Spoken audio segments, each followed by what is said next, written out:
ILC Tamil உயிரோடை தமிழோடு இணைந்திருக்கிறீர்கள். உலக நார்வல் நிகழ்ச்சியில் இணைந்திருக்கிறீர்கள்.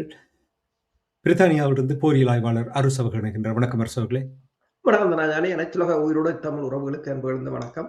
உங்களுக்கும் வணக்கத்தை தெரிவித்துக் கொண்டு இன்னொரு உலக நார்வல் நிகழ்ச்சியில் இணைந்திருக்கின்றோம். தொடர்ச்சியாக ஈரான், இஸ்ரேல், அமெரிக்காவுக்கு இடையிலான போர் தொடர்பான நிலைமைகளை பார்க்கலாம். வருகின்ற செய்திகளை பார்க்கும் பொழுது UAE-யினுடைய விமானம் ஒன்று எரிந்து கொண்டிருப்பதாக கூறப்படுகின்றது. பல விடயங்கள் நடைபெற்றுக் கொண்டிருப்பதாக தொடர்ச்சியாக நடந்து கொண்டிருக்கின்றது. தாக்குதல்கள் நடைபெற்றுக் கொண்டிருக்கின்றது.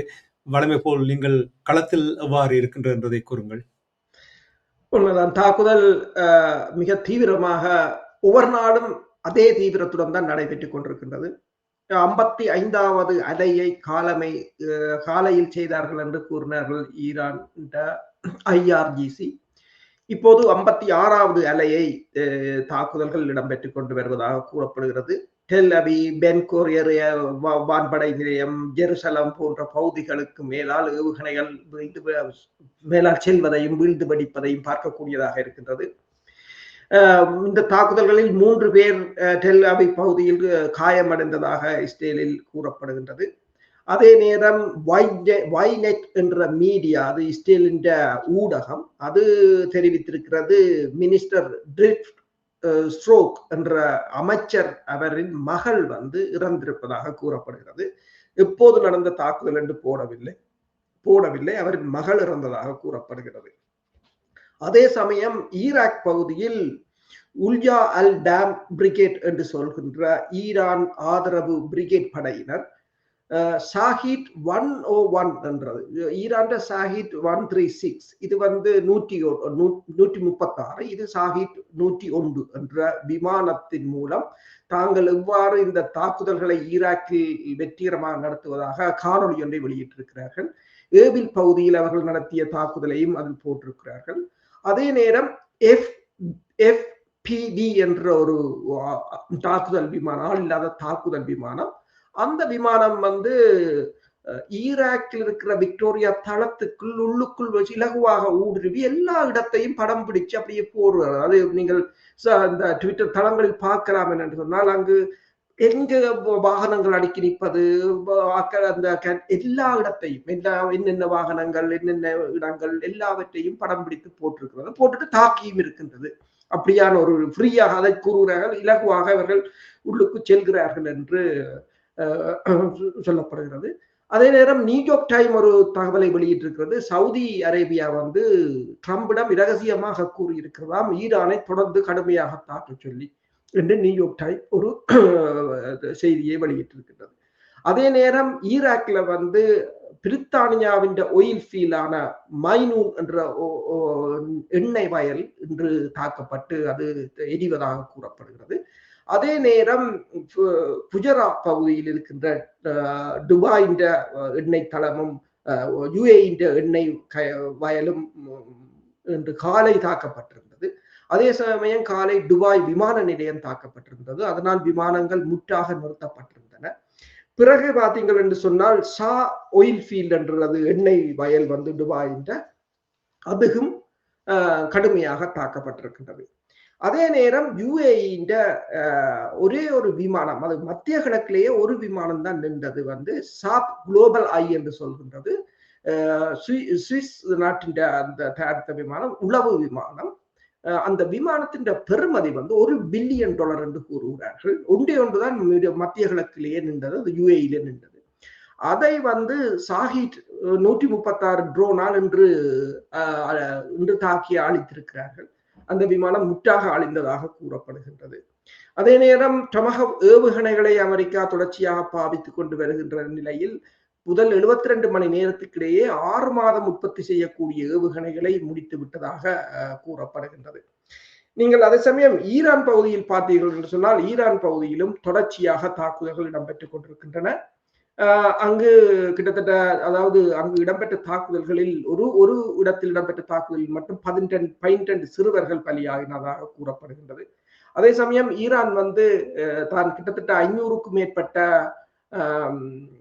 உளவாளிகளை கைது செய்திருப்பதாகவும் கூறப்படுகின்றது.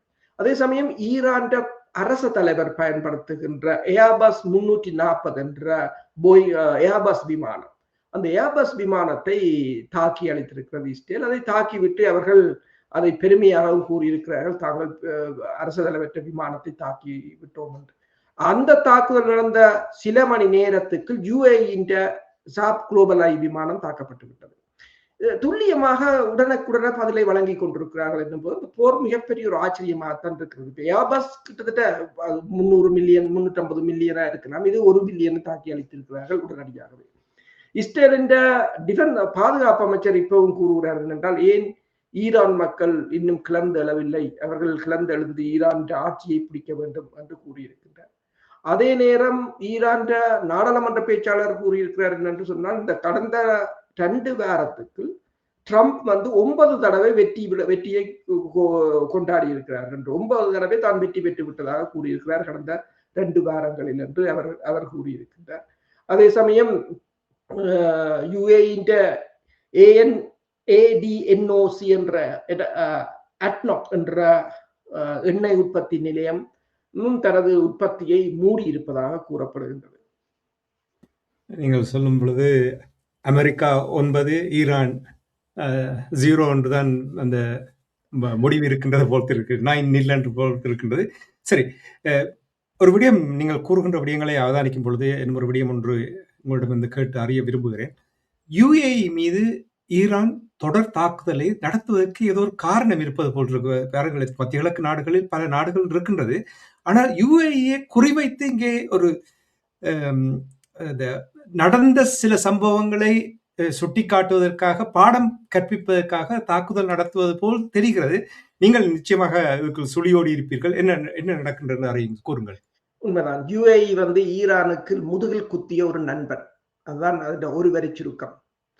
நான் 2017ஆம் ஆண்டு துபாய்க்கு என்ற நண்பர் ஒருவர் இருந்தார். அப்போது அங்கு நாங்கள் காரில் போகும்போது அவர் காட்டினார், அந்த ஏரி பக்கத்தில் நிறைய படகுகளில் தரப்பால் போட்டு மூடப்பட்டிருந்தது. அவன் சொன்னார், இங்க இருந்தாப்பா வாஷிங் மிஷின் இதுகள் எல்லாம் சாங்ஷன், ஈரானுக்கு தடை இருக்கு, இருந்தாலும் இங்க இருந்து இடவண்டா இது இந்த வள்ளங்கள் அங்கால போடும், எல்லாம் எலக்ட்ரானிக் சாமான் எல்லாம் துபாயில இருந்தால் போறது என்று. அப்ப துபாயில தான் ஈரான் துபாயோட ஒரு நல்ல துபாய் ஈரானோட ஒரு நல்ல உறவு மாதிரி தான் காட்டிக்கொண்டது.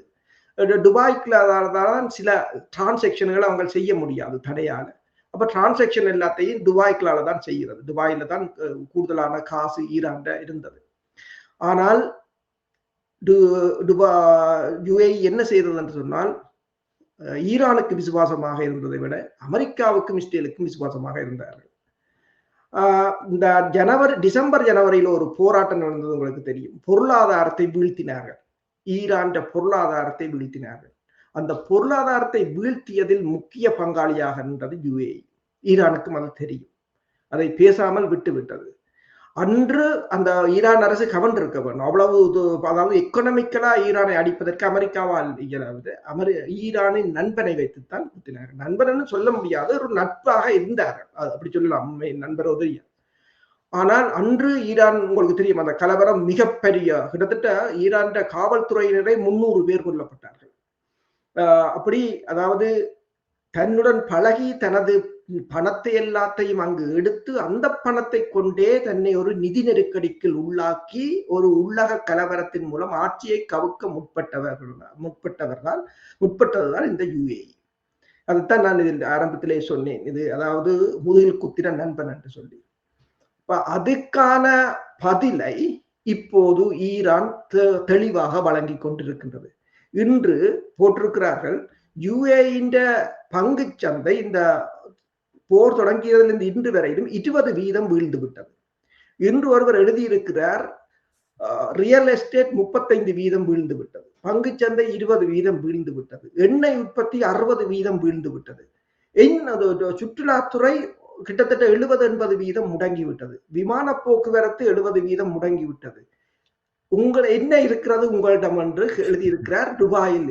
இப்ப நீங்கள் செய்ததுக்கு அவர்கள் திருப்பி அதை செய்திருக்கிறார்கள். என்ன சொன்னா, பக்கத்து நாடுகளுடன், நீங்கள் அமெரிக்காவுக்கும் உங்களுக்கும் எவ்வளவு தூரம், இதுல பக்கத்தில் இருக்கிற நாட்டோட பகைப்பதுன்றது இதுதான் ஒரு மிகப்பெரிய ஒரு ஆபத்து.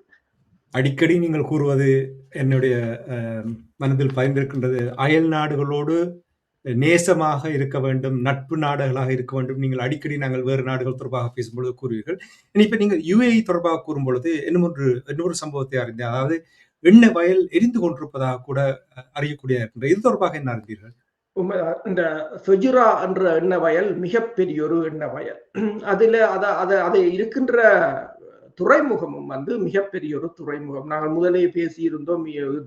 யுஏஇ துறைமுகம் வந்து வேர்ல்ட் டாப் கிளாஸ் துறைமுகங்களில் ஒன்று என்று சொல்லி எத்தனையோ ஆயிரம் கப்பல்கள் கூட அதுக்கு நிற்கக்கூடியதாக இருக்கு.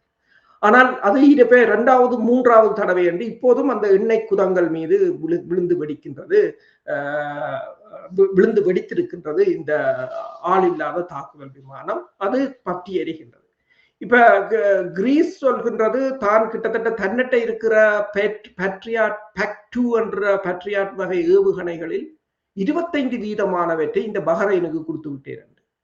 இப்ப பிரான்ஸ் சொல்கிறது தன்னிட்ட ரஃபேல் விமானத்துக்கு ஏவுகணை இல்லை, எல்லாத்தையும் இவர்கள்ட்ட கொடுத்து. அப்படி எல்லாத்தையும் கொடுத்தாலும் ஈரான் தற்போது இணைச்ச இடங்களுக்கு தாக்கி கொண்டுதான் இருக்கின்றது. இப்ப இன்று காலை ஃபெஜுரா என்ற அந்த எண்ணெய் தளம் தாக்கப்பட்டது, வயல் தாக்கப்பட்டது. தற்போது ஷா ஆயில் ஃபீல்ட் தாக்கப்பட்டிருக்கிறது. அதாவது முற்று முழுதாக இந்த இப்ப gulf gulf countries council, gulf cooperation council, இந்த கல்ஃப் GCC என்ற கவுன்சில் இப்போது இவர்கள் கூட்டம் மீட் பண்ண போகிறார்கள் என்று கூறியிருக்கிறார்கள். தாங்கள் சந்தித்து கலைக்க போகிறார்கள் அந்த நாடுகளைச் சேர்ந்த 6 நாடுகளைச் சேர்ந்த கல்ஃப் கோஆபரேஷன் கவுன்சில். ஏனென்று சொன்னால் இந்த 60% விழுந்து விட்டது எண்ணெய் உற்பத்தி. அப்ப அடுத்தது இதை என்ன செய்யலாம், எப்படி போகலாம் என்று. ஏனென்றால் இப்ப கருங்கடல் செங்கடல் ஊடாக அதை கொண்டு போவதற்கு செங்கடலில் அதுவும் 1100 மைலுக்கு அங்கால ஜெரால்ட் எஃப் ஃபோர்ட் நிற்கிறது அமெரிக்காவில். அப்ப அதுக்கான ஒரு பைப் லைன் இருக்கிறது சவுதி அரேபியாவுக்கு. அப்ப அவர்கள் கிட்டத்தட்ட அரவாசி, இதால போறதை விட அரவாசியாவது ஏற்றுமதி செய்யலாம் என்று யோசித்தால் இப்ப ஈரான் சொல்லி இருக்கிறது ஜெரால்ட் எஃப் ஃபோர்ட் நிற்கிற கப்பலுக்கு யாரும் உதவி வழங்கினாலோ அல்லது அந்த கப்பலுக்கு தொடர்புகள் ஏற்படுத்தினாலோ எல்லாம் தாக்கப்படும் என்று சொல்லி இருக்கிறார்கள். அவர்கள் சொல்லி ஒரு மணத்தியாலத்துக்கு பிறகு ஜெரால்ட் எஃப் ஃபோர்ட்டில் இருக்கிற தளபதி அப்டேட் பண்ணியிருக்கிறார். தங்கிட கப்பல்ல ஏற்பட்ட தீ விபத்துல மேலும் ஒருவர் காயம் உண்டு. இப்ப உங்களுக்கு தெரியும், இப்ப 3-4 நாளைக்கு முதல் கதைச்சிருந்தாங்க ஜெரால்ட் எஃப் ஃபோர்ட்டில் லோன்ட்ரியில ஏற்பட்ட தீயில 2 பேர் காயம் உண்டு. இப்ப மீண்டும் தீ ஏற்பட்டதுல இன்னும் ஒருவர் காயம் என்று போட்டிருக்கிறார்கள். தீக்கான காரணம் என்னென்று தெரியாது என்று போட்டிருக்கிறார்கள். இப்ப என்ன நடக்கிறது, அந்த கணக்க பிரச்சனையில மறைச்சு கொண்டிருக்கிறார்கள் போலதான் தெரிகிறது. தீயணைக்கும் படை இல்ல போல இருக்கிறது, போல் இருக்கின்றது. சரி, இப்ப எவ்வளவு நீங்கள் எண்ணெயை தயாரித்தாலும் ஹோர்முஸ் நீரிணை ஒரு நிலைக்கு வரவில்லை என்றால் ஒன்றுமே நடக்க போறதில்லை. எண்ணெயினுடைய விலை, பெட்ரோலுடைய விலை இறங்கி வரப்போவதில்லை. டொனால்ட் ட்ரம்ப் அவர்கள் கூறியிருக்கின்றார், தங்களுக்கு ஹோர்முஸ் நீரிணையினூடாக வருகின்ற எண்ணெயினுடைய விழுக்காடு 1 விழுக்காடு, ஏனையவை எல்லாமே ஏனைய நாடுகள் நீங்களே அதை பார்த்துக் கொள்ளுங்கள் என்று சொல்லி இருக்கிறார். சரி, என்னுடைய கேள்வி உங்களிடம் என்னவென்று சொன்னால், இந்த நிலைமைகள் இப்படி இருக்கும் பொழுது ஈரான், அதாவது ஈரான் ஏற்கனவே சொல்லிவிட்டு இந்த போரை முடிவுக்கு கொண்டு வருவதை நாங்கள் எப்படி முடிவுக்கு கொண்டு வருவோம் நாங்கள் கூறுவோம் என்று சொல்லி இருக்கிறார்கள். அது ஒன்று. இப்ப 2வது, இந்த ஹோர்முஸ் நீரிணையை அதற்கு ஒரு ஆலோசனை வழங்கி இருக்கிறார்கள். எப்படி நீங்கள் இதை முடிவுக்கு கொண்டுலாம் என்று என்ன ஆலோசனை வழங்கி இருக்கிறார்கள்? உண்மைதான். ஈரான் அதாவது ஈரான் நாடாளுமன்ற பேச்சாளர் கூறியிருக்கிறார் என்று ஈரான் நிபந்தனைகளை கூறியிருக்கின்றார். என்னென்று சொன்னால் டஸ்னிம் என்ற ஊடகம் ஈரான் ஊடகம், அதுக்கு அவர் கொடுத்திருக்கின்றார். இந்த ஹார்முஸ் நீரிணையை திறக்க வேண்டும் என்று சொன்னால் முதலில் ஈரான் மீதான முற்றான பொருளாதார தடை நீக்கப்பட வேண்டும். அமெரிக்காவின் தளங்கள் மத்திய கிழக்கிலிருந்து அகற்றப்பட வேண்டும். ஈரான் முடக்கி வைக்கப்பட்ட சொத்துக்கள், ஃப்ரோசன் அசட், அதுகள் விடுவிக்கப்பட வேண்டும். டொலரை தவிர்த்து வர்த்தகம் செய்வதற்கான அதிகாரம் தங்களுக்கு வேண்டும். இவ்வளவுத்தையும் கொடுத்திருக்கிறார். அதாவது இந்த கோரிக்கையை வைத்த அந்த பத்திரிகை கூறியிருக்கிறது என்று சொன்னால், இது என்னத்தை குறிக்கிறது என்று சொன்னால், அந்த மத்திய கிழக்கின் ஒரு மத்திய கிழக்கு ஒரு புதிதாக உருவெடுக்க போகிறது முன்னைய மத்திய கிழக்கு இனிமேல் இருக்காது என்பதைத்தான் இந்த கோரிக்கைகள் காட்டுகின்றது. அடுத்ததாக அதே சொல்லுகிறார்கள், இனி ஈரான் மத்திய கிழக்கு நாடுகளுடன் பொருளாதார பாதுகாப்பு உடன்பாடுகளை மேற்கொள்ளும் அந்த பிராந்திய நாடுகளுடன் என்று கூறியிருக்கிறார். இப்ப நாங்கள் சொல்லியிருந்த முதல் போன வாரம் 77 கப்பல்கள் அதால் போனது. அடுத்த வாரம் 3 கப்பல்கள் போனது. இன்று ஒன்றும் இல்லை, பூஜ்ஜியமாகத்தான் இருந்தது. இந்த வாரம் 3வது வாரத்துக்கு போர் ஆரம்பித்த போது பூஜ்ஜியம் இருந்தாலும் பாகிஸ்தானின் ஒரு கப்பலை விட்டிருக்கிறார்கள். என்றால் உங்களுக்கு தெரியும், பாகிஸ்தான் கடுமையாக எண்ணெயால் பாதிக்கப்பட்டிருக்கிறது. பாகிஸ்தான் பேலன்ஸாக பாகிஸ்தான் வெளிவார கொள்கையை நாங்கள் அடிக்கடி கூறுவதுண்டு. பாகிஸ்தான் சவுதி அரேபியாவோடும் போய் கதைத்திருந்தது. அதே நேரம் ஹமானியின் மரணத்துக்கும் அவர்கள் இரங்கல் தெரிவித்தார்கள், கண்டனம் தெரிவித்தார்கள். இந்த போரை நடத்துவதற்கு அமெரிக்காவுக்கும் இஸ்ரேலுக்கும் கடுமையாக கண்டனம் தெரிவித்தார்கள் என்று சொல்லி பாகிஸ்தான் போன முறை நடந்த தாக்குதல்களிலும் உதவிகளை செய்தபடியா என்னவோ தெரியாது, பாகிஸ்தான் ஒரு கப்பல் ஒன்று அதுக்கெல்லாம் இன்று போயிருக்கின்றது. அதே சமயம் ஈரான் டேங்கர் நோரான்ற பேருடைய டேங்கர் சீனாவுக்கு எரிபொருட்களை எடுத்துக்கொண்டு சென்றிருக்கின்றது. அப்ப 2 கப்பல்கள் தான் சென்றிருக்கின்றன. ஆனால் இப்ப என்ன பிரச்சனை என்று சொன்னால், இதை திறப்பது என்பது அமெரிக்காவால் இயலாத காரியமாகத்தான் இருக்கின்றது. அதாவது ஈரான் ஒன்றை சொல்கிறது, நாங்கள் மூடவில்லை, நாங்கள் ஒரு கட்டுப்பாட்டை வைத்து, அதுக்கிட்ட கட்டுப்பாட்டுகள் இருக்கிறது. இந்த போரில் பங்கெடுக்காத நாடுகள் நீங்கள் ஈரான் படையினரிடம் அனுமதி பெற்று உங்கள் கப்பல்களை அதுக்காக கொண்டு செல்லலாம். ஒன்று. இரண்டாவது, இந்தியாவின் வெளிவார அமைச்சர் ஜெய்சங்கர் அப்பாஸ் அரக்சியுடன் கதைச்சிருந்தார் ஈரான். அப்ப அவர்கள் கூறியது ஒன்றுதான், நீங்கள் உலகத்தில் இந்த நடக்கிற இந்த போருக்கு ஏதாவது ஒரு கண்டனம் இந்த அனைத்துலக மட்டத்தில் தெரிவித்திருக்கிறீர்களா, ஏதாவது ஒரு கண்டனம் நீங்கள் தெரிவித்திருக்கிறீர்களா என்று கேட்டிருக்கிறார். ரஷ்யா டுடே போட்டிருக்கிறது, படத்தையும் போட்டிருக்கிறது. இப்போ நேட்டோ என்ன கூறியிருக்கிறது ட்ரம்புக்கு என்று சொன்னால், இது நேட்டோவுக்கான போர் இல்லை. நேட்டோவின் ஜெர்மனின் பாதுகாப்பு அமைச்சர் கூறியது ஒன்றுதான், இது நேட்டோவுக்கான போர் இல்லை, நாங்கள் இந்த ஒரு நீண்ட போருக்குள் எங்களை இதுக்குள் கொண்டு பலியிட விரும்பவில்லை. அமெரிக்காவிடம் இருக்கின்ற கடற்படை கப்பல்களை விட குறைந்த பலமுள்ள கப்பல்கள் தான் எங்களிடம் இருக்கின்றது என்று அவர் கூறியிருக்கிறார். நீங்கள் இந்த விடயங்கள் கூறும் பொழுது ஜெர்மனியுடைய சான்சலர் கூறியதான் எனக்கு ஆச்சரியமாக இருந்தது. ஏனென்றால் நான் 2-3 நாட்கள் முன்னதாக அவங்களோட உரையாடும் பொழுது அவர்கள் எவ்வளவு பக்கத்திலிருந்து கைகோத்து பேசிக் கொண்டிருந்தார்கள். ஒரு பெரிய ஒரு நண்பர்களை நீண்ட நாட்களுக்கு சந்தித்தது போல் இருந்தது. அவர் இவ்வாறு கூறுவது நிச்சயமாக டொனால்ட் ட்ரம்ப் அவர்களுக்கு ஆத்திரம் ஊட்டி இருக்கின்ற என்று தெரிகின்றது. இனி நீங்கள் இப்பொழுது கூறும் பொழுதுதான் நான் அந்த ஈரான் என்னென்ன நிபந்தனைகள் வைத்திருக்கிறார் என்று கூறும் பொழுதுதான் புரிந்து கொண்டேன். ஆஹா, இதுதான் அவரை கோபம் ஊட்டி இருக்கின்றது. இந்த நிபந்தனைகள் வைத்த அந்த நிபந்தனைகள் நாங்கள் ஏற்றுக்கொள்ள முடியாத நிபந்தனைகளை முன்வைத்திருக்கிறார்கள் என்று டொனால்ட் ட்ரம்ப் அவர்கள் கூறியிருக்கின்றனர். சரி, இனி இன்னும் நிறைய விடயங்கள் பார்க்க இருக்கின்றது. சுருக்கமாக நீங்கள் இந்த போரினூடாக இது ஓரளவுக்கு முடிவுக்கு வரப்போன்ற மாதிரியான விடயங்களை காணக்கூடியதாக இருக்கின்றது.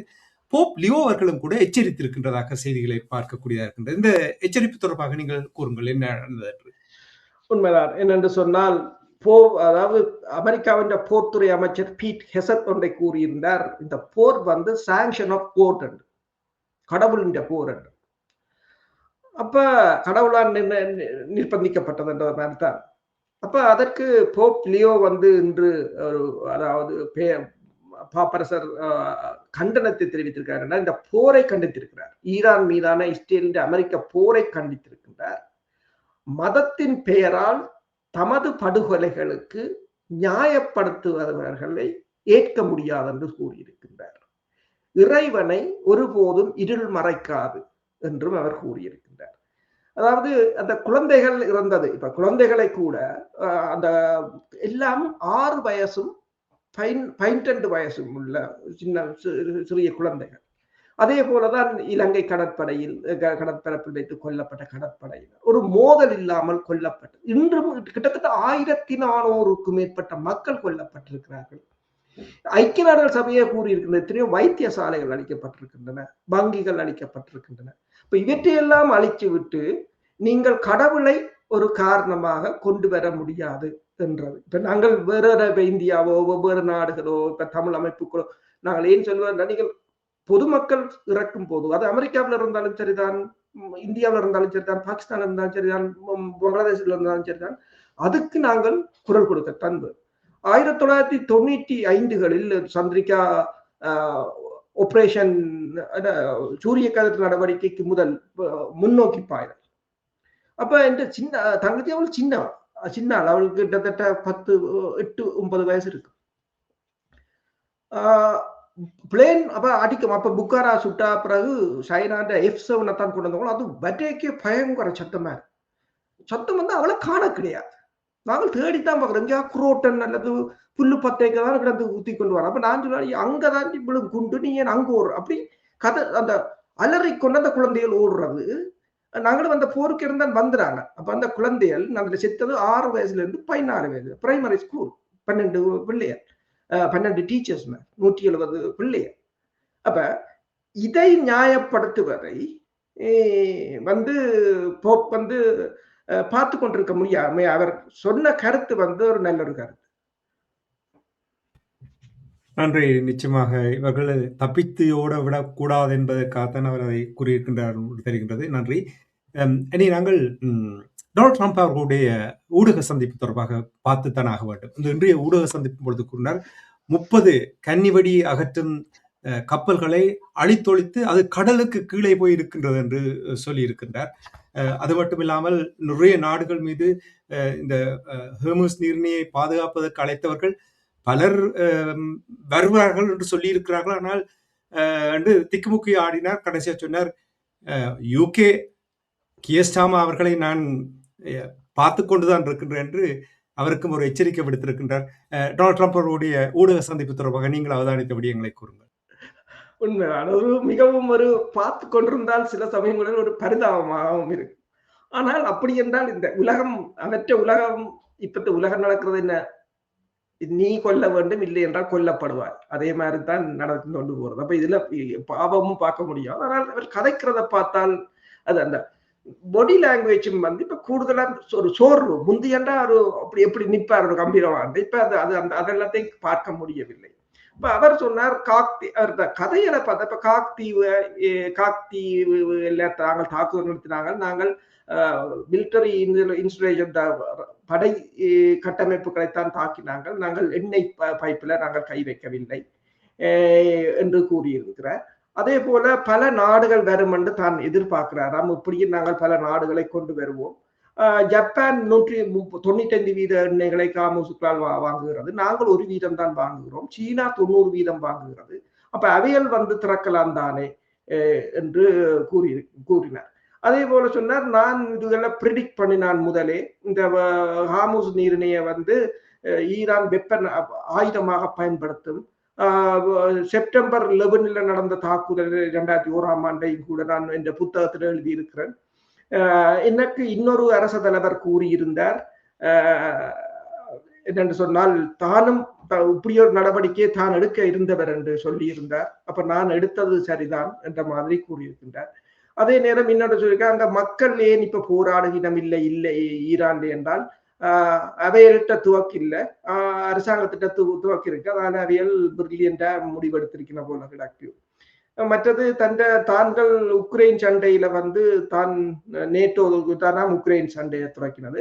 அப்ப அதுக்கு தான் போய் எவ்வளவு உதவி செய்தது, தன்னை கண்டோன்னு ரஷ்ய இராணுவம் எல்லாம் பதறி போயிட்டுது அமெரிக்கா வந்தது. ஆனால் இப்ப தனக்கு நேட்டோ வந்து அதுக்கு தாங்கள் உக்ரைனுக்கு போய் உங்களுக்கு உதவினாங்கள், ஆனா நீங்கள் எங்களுக்கு வரையில்லை என்று சொல்லியிருக்கிறார்.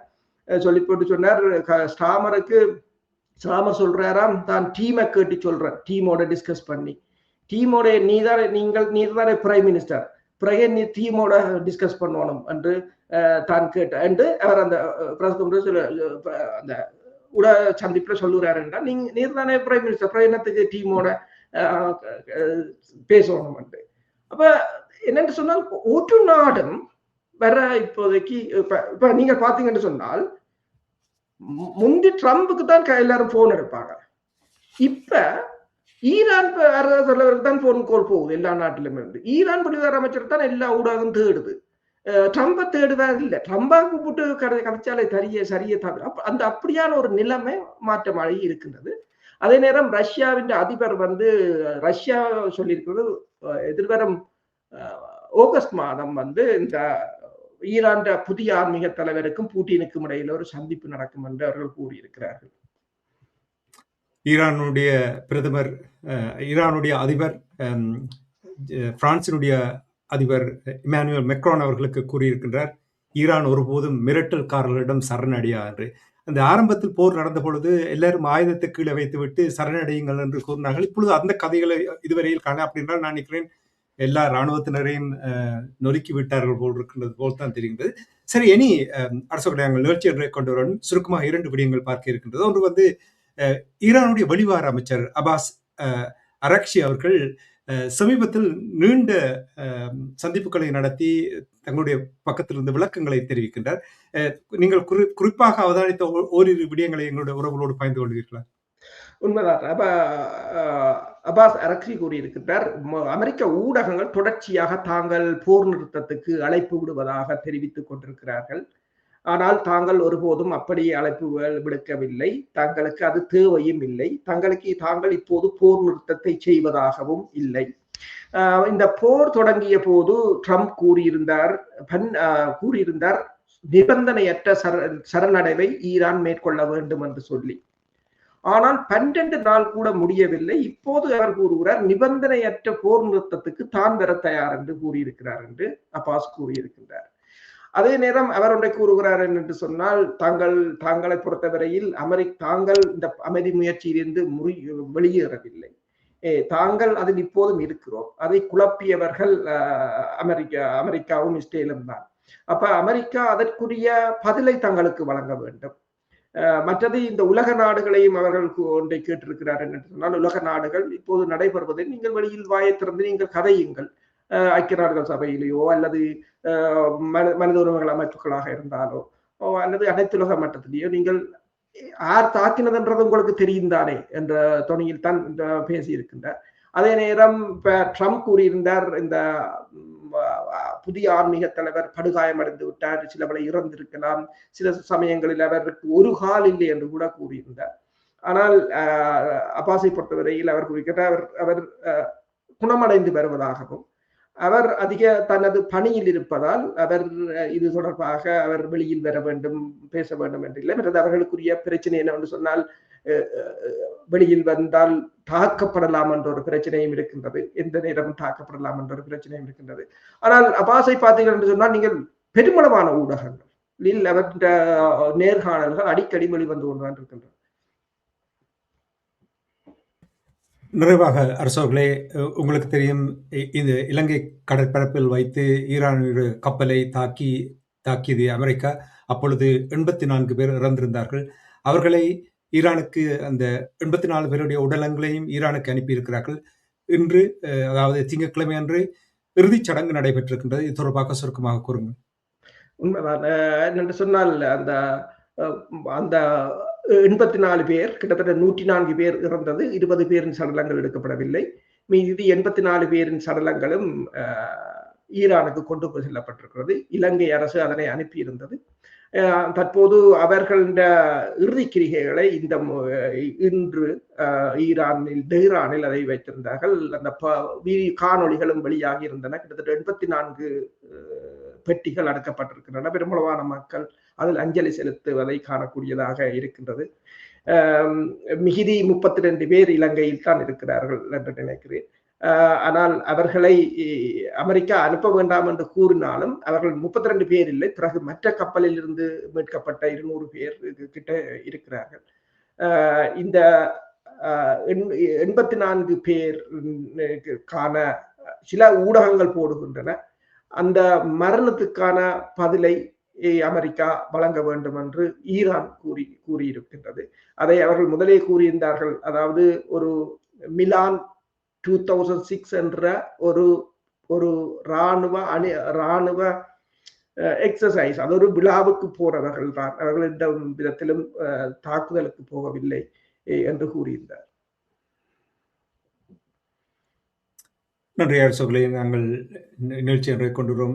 நாங்கள் பேசிக் கொண்டிருக்கின்ற இந்த நேரத்திலே கூட பாக்தாத்தில் உள்ள அமெரிக்க தூதுவரம் மீது அதனுடைய அருகே அமெரிக்க தூதுவரம் அருகே வெடிச்சத்தம் கேட்டதாக கூறப்படுகின்றது. இப்பொழுது நாங்கள் பேசிக் கொண்டிருக்கின்ற நேரத்தில் நிச்சயமாக அந்த தகவல்கள் தொடர்ந்து வரும்பொழுது நாங்கள் உறவுகளுக்கு எடுத்து வரலாம் என்று கூறிக்கொண்டு, அன்பர்கள் சார்பாக உங்களுக்கு நன்றியை கூறி நிகழ்ச்சியில் இணைந்து கலந்து சிறப்பித்தமைக்காக நன்றியை கூறிக்கொண்டு நாங்கள் மீண்டும் இன்னொரு நிகழ்ச்சி இணைந்திருப்போம். அதற்கு நன்றி, வணக்கம் அரசர்களே. நன்றி, வணக்கம். எமது பார்வையாளர்களுக்கு வணக்கம். மக்களின் குரலாய் ஓங்கி ஒலிக்கும் இலக்கு மின்னிதழ் மற்றும் உயிரோடை தமிழ் வானொலி ஆகிய இவ்விரு ஊடகங்களும் உங்களைப் போன்ற எமது நேயர்கள் நண்பர்களின் ஆதரவிலேயே இயங்கி வருகின்றன. மிக குறைந்த பலங்களுடன் பல இடர்கள் மற்றும் தடைகளை தாண்டி பயணிக்கும் எமது ஊடகங்களின் பணிகள் மேலும் வளர உங்களால் முடிந்த நிதி உதவியை வழங்கி இன்னும் காத்திரமான செயற்பாடுகளை முன்னெடுக்க உதவுமாறு மிகவும் பணிவன்புடன் வேண்டி நிற்கின்றோம்.